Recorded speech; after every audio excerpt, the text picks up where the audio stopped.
सीमांचल क्षेत्र के रेल विकास को नई गति देते हुए फारबिसगंज रेलवे स्टेशन से अमृतसर न्यू जलपाईगुड़ी अमृत भारत एक्सप्रेस का शुभारंभ किया गया।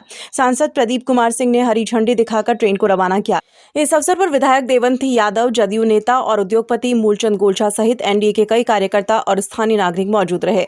सांसद ने कहा कि सीमांचल क्षेत्र को अब आधुनिक और बेहतर रेल सुविधाएं मिल रही हैं। उन्होंने घोषणा की कि जल्द ही जोगबनी से देवघर के लिए नई ट्रेन सेवा शुरू की जाएगी। इसके अलावा जोगबनी कटिहार रेलखंड पर मेमू ट्रेन सेवा भी शीघ्र चालू होगी। नई रेल सेवाओं से दैनिक यात्रियों, छात्रों और व्यापारियों को बड़ी राहत मिलेगी। साथ ही सीमांचल क्षेत्र में व्यापार, रोजगार और आवागमन को बढ़ावा मिलने की उम्मीद है। यात्रियों ने नई ट्रेन सेवा शुरू होने पर खुशी जताई। और सबसे पहले रेल मंत्री अश्विनी वैष्णव जी को और भारत के प्रधानमंत्री आदरणीय नरेंद्र मोदी जी को बधाई देता हूं, उनका आभार व्यक्त करता हूं कि लगातार इन क्षेत्रों में अररिया जिला में विकसित अररिया बनाने के लिए और लोगों को सुविधा को देखते हुए आप कह सकते हैं कि नई नई सौगात नई ट्रेनों का बराबर मिलते जा रहा है। यहाँ से वंदे भारत चला, ईरोड चला और पटना के लिए भी ट्रेन चल रही है। तो कई ट्रेनों का सौगात मिला है और आज का दिन खुशी का दिन है और ऐतिहासिक दिन है कि हमारे रेल मंत्री जी आदरणीय अश्विनी वैष्णव जी ने सिलीगुड़ी से एनजीपी से अमृतसर तक एक ट्रेन आज चलाया है। आज हम सब अररिया जिला वासी यहाँ खड़े हैं। हमारे विधायक देवंती यादव जी भी हैं, हमारे पार्टी के सभी कार्यकर्ता हैं।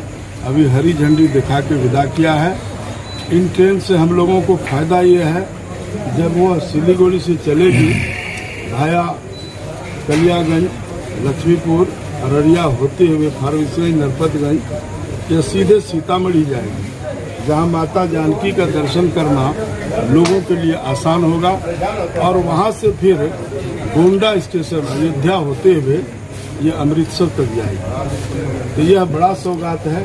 अब भगवान प्रभु राम का भी दर्शन होगा और माता जानकी का भी दर्शन होगा।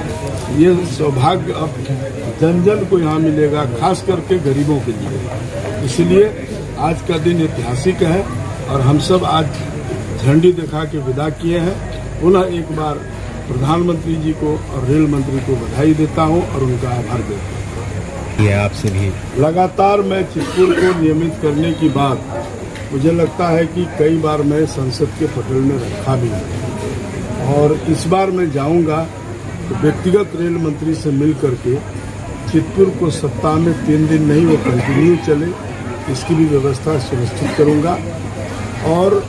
और भी कई ट्रेनों का सौगात आपको मिलने वाला है, जो अभी नहीं बताऊंगा। बहुत जल्दी मैं बड़ा सौगात दूंगा कि दिल्ली आसानी से लोग पहुंच जाए बढ़िया ट्रेन में एकदम एक्सप्रेस। राजधानी होगा क्या? हो सकता है राजधानी ऐसे कुछ। और कई ट्रेनों का काम, कई ट्रेनें यहाँ से चलेगी और अररिया जिला यह रेल का हब बनेगा। अभी बहुत जल्दी हमारा सुपौल और अररिया भी चालू होगा। तो कई छोटी छोटी चीज़ों की वजह से यहाँ कई ट्रेन नहीं चलती है। ललित ग्राम से राजरानी चलती है, वहाँ से नरपतगंज से वैशाली चलती है, जनसाधारण चलती है। तो हमारी कोशिश है, यहाँ ट्रैक का कमी है, बनवा रहा हूँ, वो सभी ट्रेन को अररिया जिला में आके ये जो ललित ग्राम से 2 ट्रेन चलती है और एक ट्रेन नरपतगंज से चलती है, ये इसी रेलवे का है। आपसे भी बात हुई थी पिछले दिन, इसी रेलवे के डीआरएम साहब बोले थे कि हमको कोई आपत्ति नहीं है, एनएफ का क्षेत्र है, एनएफ वाला एनओसी दे। एनएफ से बात और हुई, उसमें आपके सांसद की भूमिका अहम होगी।